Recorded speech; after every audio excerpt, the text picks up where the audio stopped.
పిల్లి మీసోలేన్. నమస్తే బాబు. ఒరే రామగిరి, అయ్యా ఇందాక పెద్దమ్మని కలిసినప్పుడు ఆడోడు ఆ ముద్దు కృష్ణ గారితో పెట్టుకోవద్దని ఇంద్రా.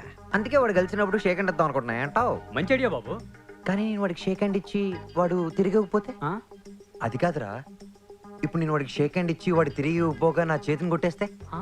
బాధేస్తుంది కదరా. ఫీల్ అవుతారు కదా బాబు. అంటే నేను వాడికి షేక్ హ్యాండ్ ఇచ్చి వాడు తిరిగి ఇవ్వకపోగా నా చేతిని కొట్టేస్తే మండదా? ఆ? అంటే నేను వాడికి షేక్ హ్యాండ్ ఇచ్చి ఆ? వాడు నాకు తిరిగి ఇవ్వకపోగా నా చేతిని కొట్టేస్తాడా? చెప్తే తయ్యరా వాడికి. ఏ ప్లేస్ కా ప్లేస్ బాగా సెట్ అయింది. ఏ మూల ఏ వండాలో అవన్నీ కొలత ప్రకారం బాగా ఫిక్స్ అయ్యాయి. ఏంటి ఒళ్ళెలా ఉంది? నీదా? చెప్పుతో కొడతాను. ఈ పూటకు బతికిపోయావు. మా ఆయన ఊళ్ళో లేడు.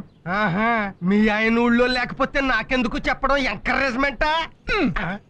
ఏమిటి సుశీల వాళ్ళ ఆయన ఊళ్ళో లేడని చెప్పి వెళ్తుంది? సైడ్ ట్రాకా? మీ ఇంట్రాక్కే లైన్ లో లేదు, నా ఫేస్ కి సైడ్ ట్రాక్ కూడాను. సైట్ కొందట వాస్తు చూడమంది. నీ బోర్డు వాస్తు గురించి అడుగుతుందా? నీ వాస్తు విని 10 రూపాయలు ఇచ్చే దిక్కు లేదు. నీ మొహానికి బోర్డు ఒకటి, దానికి ఖర్చైన 100 రూపాయలు ఇంతవరకు సంపాదించలేదు. వాస్తట వాస్తు, పద లోపలికి. నన్ను మరీ అంత తేలిగ్గా తీసి పారాయకు.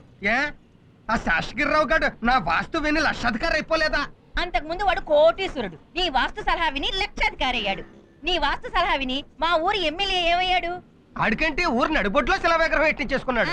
టెర్రరిస్ట్ చంపేశాక. అది సరే గాని నీ వాస్తు మీద ఎంత సంపాదించావు చెప్పు నాకు. ఏమో నాకేం గుర్తే, వచ్చింది వచ్చినట్టు అదిగో శబరిమలలో ఏనుగును మేపడానికి సరిపోయినట్టు ఈడికి సరిపోతుంది. చిచి, కన్న బిడ్డను పట్టుకుని ఏమిటా మాటలు? కన్న బిడ్డ కాదాడు కొన్న గ్రైండర్. అమ్మా ఆకలేస్తోందమ్మా. విన్నావా? ఆడి జీర్ణశక్తికి సమాధానం చెప్పడానికి నా జీవశక్తి చాలడం లేదు. ఇదిగో మీ బ్రదర్ పద్మనాభం దగ్గరికి వెళ్ళు, 1000 అట్రా. ప్రతిసారి వాడి దగ్గరికి వెళ్ళి అడుక్కోవడానికి నీకు సిగ్గుగా లేదు? నాకు సిగ్గుగా ఉండబట్టే నిన్ను వెళ్ళమంటున్నాను. ఎంతైనా అక్క తమ్ముళ్ళ సెంటిమెంట్. నువ్వు కన్నీళ్ళు ఎడితే కాదంటాడా? నానా నువ్వు ఉండ్రా. చూడు, ఈ కాలంలో రక్తం పంచుకుని పుట్టిన వాళ్లే ఒకరికొకరు సాయం చేయడం లేదు. వాడు పిన్ని కొడుకైనా పిచ్చి వెదవ కాబట్టి మనం అడిగినప్పుడల్లా ఇస్తున్నాడు. ఇక నోరు మూసుకొని లోపల. నానా ఫైనాన్స్ మ్యాటర్స్ మాట్లాడుకుంటుంటే ఆ పిచ్చిన కాకి లెక్క ఆవుకావు అంటావు నువ్వు ఒకడం. అయ్యో, మన ఇంటి ఓనర్ వస్తున్నాడు నాన్న. సుబ్రహ్మణ్యం, ఇవాళ అద్దె ఎలా ఇవ్వ చూస్తా. నువ్వు ఇంట్లోకి వెళ్ళి దాక్కో. అలవాటు ప్రకారం నువ్వు లేవని చెప్పి పంపించేస్తాను. అన్సేషన్ లో నీకు ఎంత బ్రెయిన్ ఎలాగొచ్చేసిందిరా? ఇప్పుడు చూడు, నువ్వు ఉన్నాడు సంగతి నేను చెప్తాను. ఒరే తిరుపతి, మీ నాన్న ఇంట్లో ఉన్నారా?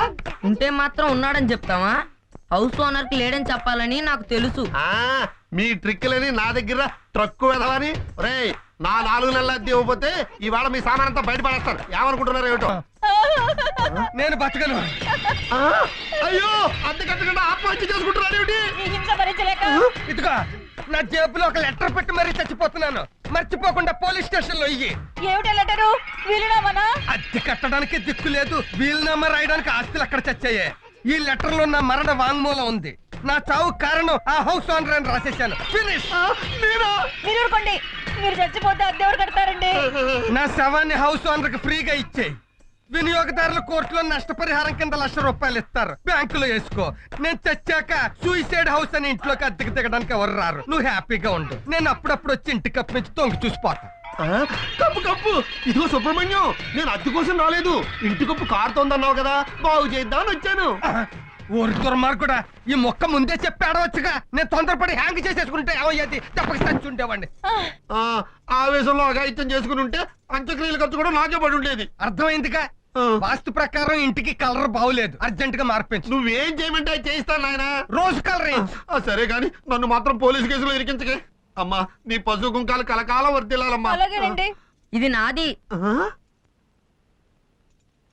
అమ్మయ్యా, ఎలాగోలాగా హౌస్ ఓనర్కి సెటిల్మెంట్ చేసేసాం. ఇక చిల్లర కొట్టువాడున్నాడే. ఆడిప్పట్లో మన జోలికి రాడు. ఎందుకని? మొన్న మన పద్మనాభం మన ఇంటికి వచ్చి వెళ్ళగానే ఏం చేస్తా ఉంటాడని అడిగాడు. ఆ. సేల్స్ ట్యాక్స్ ఆఫీసర్ అని చెప్పేశాను. ఆడ టెన్షన్ లో ఉన్నాడు. అది తేలేదాకా మన జోలికి రాడు. Well done my darling. Nice performance. Thank you my darling. ఇరుగు దిష్టి, పొరుగు దిష్టి, నీ బాబు దిష్టి, ఆ వెనకాల నా ముద్రష్టపాళ్ళ దిష్టి, ఊరందరి దిష్టి వక్కలవ్వాలి, చెక్కలవ్వాలి, ముక్కలైపోవాలి. థూ థూ థూ. ఆడపేత్తనం బోడి పెత్తనం అని అందరూ కలిసి గూడు పుటాణం చేసి కట్నం వద్దనన్నా నేరం చేస్తారా? అదేంటి బావా కట్నం ఇస్తున్నారుగా? రాంగారావు గారు తెంగరాడు కాబట్టి ఇస్తా అన్నాడు రా. ఒకవేళ ఈ మూటా మాటిని ఇవ్వలేదనుకో ఏంట్రా మన పరిస్థితి? పోయేటప్పుడు మూటామల్ని నెత్తి కట్టుకుపోతావట తెంగర సచ్చినాడా? ఆ మహానుభావుడు నిన్ను ఈ పోరంబొక్కలు చూసి కూడా ఈ సంబంధానికి ఒప్పుకున్నాడంటే అంతకన్నా అదృష్టం ఏముంటుందిరా? అసలు ఆ ఇంటి పిల్ల మన ఇంటి కోడలు అవుతుందంటే నీ యథాచంద్రకి ఇంకేం కావాలి? ఇంతకంటే మంచి సంబంధం దొరుకుతాడు ఆయనకి. అసలు ఈ 20 జిల్లాలో రామలింగేశ్వరుని కొట్టి మొనగాడు ఉన్నాడా? దేంట్లో పేకాట కోడి పందం భోగం మేళాలోనా? మర్చిపోయినా జ్ఞాపకం చేయి మాకు. మనసు పడి మళ్ళీ వెనక్కి వెళ్ళాను అనుకో లబో దీపం అంటాం. నడువిరి గుద్రా కాఫీ పంపి